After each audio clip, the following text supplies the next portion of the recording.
Bonjour à tous, donc une nouvelle vidéo pour la Sofa géothermie sol-sol ou gaz-gaz. Pourquoi j'ai autant de fuites? Donc je vais essayer de répondre à la question d'aujourd'hui. Donc voilà, mon retour d'expérience que j'ai pu avoir sur les installations. Hop. Alors la première chose à connaître, c'est la réglementation. La réglementation impose normalement une épreuve de tous les équipements sous pression par rapport aux années et aux crises économiques mondiales. Donc je m'explique un petit peu. C'est que tous les équipements sous pression gazeux ou sous pression d'eau doivent automatiquement faire acte d'une épreuve mécanique pour savoir si on est étanche. Voilà, d'autant plus quand on a du gaz. Avant, il y a un moment, dans les années 60, je pense, je ne sais pas si je me trompe en termes de date, mais en fait, on faisait des pressions d'épreuve à 2 fois la pression de fonctionnement maximum. Donc, on appelait ça la pression de service.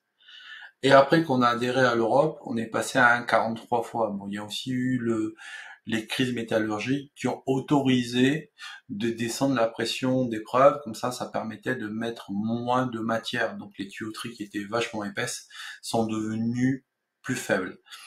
Ensuite, après moi, quand même ces derniers mois, ces dernières années, ce que j'ai fait pas mal d'interventions sur Sofat. J'ai essayé d'avoir une correspondance entre ce qui a été fait et ce que moi j'ai constaté, c'est que j'ai fait une recherche sur les CSTB. Donc les CSTB, c'est la déclaration de conformité de Sofat auprès d'un organisme certificateur. Et je me suis aperçu que selon les années, en fait, on a baissé un petit peu la pression de comment dire, de contrôle. Voilà, sur les années. Donc ce qui fait que ça rejoint un petit peu ce que j'ai dit. Donc, on va rentrer un petit peu dans les détails. Donc voilà, mon fonctionnement et le retour d'expérience que j'ai sur la Nater R22. Donc le fonctionnement dans le plancher, c'est l'endroit où on a la pression la plus élevée. On est avec des pressions entre 13 et 15 bars de plancher. Et on avait la réglementation avec une pression d'épreuve à 25 bars. Donc en fait, on a un taux de fuite la moins élevé de la gamme, la plus performante pour moi. On avait des compresseurs super costauds, des compresseurs à piston avec une évolution plus tard. Mais sur cette gamme-là, pour moi, c'est la Rolls-Royce de chez de la Natea, quoi. Ensuite, on est passé sur la Natea R404. Donc, les performances et le fonctionnement, ça donne quoi? Ça donne que on est monté de 2 bars. Donc, de 13 bars, on est monté à 15 bars, 17 bars. Donc, en pression haute.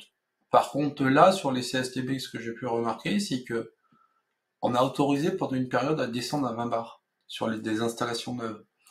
Et après, on a commencé aussi à avoir des remplacements de compresseurs R22 vers du R404. Donc, automatiquement, on va se retrouver sur des compresseurs qui vont un peu plus fuir. Donc là, mais on reste quand même, on a quand même, on est toujours quand même sur une pression d'épreuve quand même supérieure par rapport aux deux gammes. Donc on a quand même une sécurité, et voilà. Et on reste toujours sur un compresseur à piston qui a fait ses preuves, donc en Tecupsen, unité hermétique ou coplant. Ensuite, on est passé sur la gamme R410. Donc la gamme R410, on est sur des fonctionnements entre 20 et 23 bars dans le plancher. La pression d'épreuve, on est entre 20 bars et 25 bars selon les années. Donc là, sur cette gamme-là, c'est pour moi un panier parce qu'on a vraiment un taux de fuite important de la gamme. Voilà. Et après, on est passé sur un compresseur scroll. On était à piston, donc on est passé sur un compresseur scroll qui est plus fragile que le compresseur à piston, je trouve, moins costaud, donc beaucoup plus de SAV dessus sur cette gamme-là. Voilà, voilà. Donc ensuite, en résumé, ce que moi je peux dire pour le dépannage, le remplacement, c'est que si arrive à un moment donné, vous devez remplacer le fluide, donc il faut faire vraiment attention au fluide qui va être mis dans l'installation. Il faut vraiment pas le monter, mais c'est plutôt privilégier une solution où vous allez baisser la pression. Ça, c'est super, super important.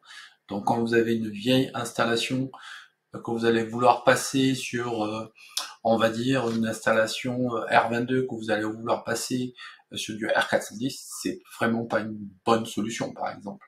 Voilà, du R410, vous restez sur du R410, voire vous pouvez passer sur du R470A, mais ça, je ferai d'autres vidéos sur le sujet, quoi.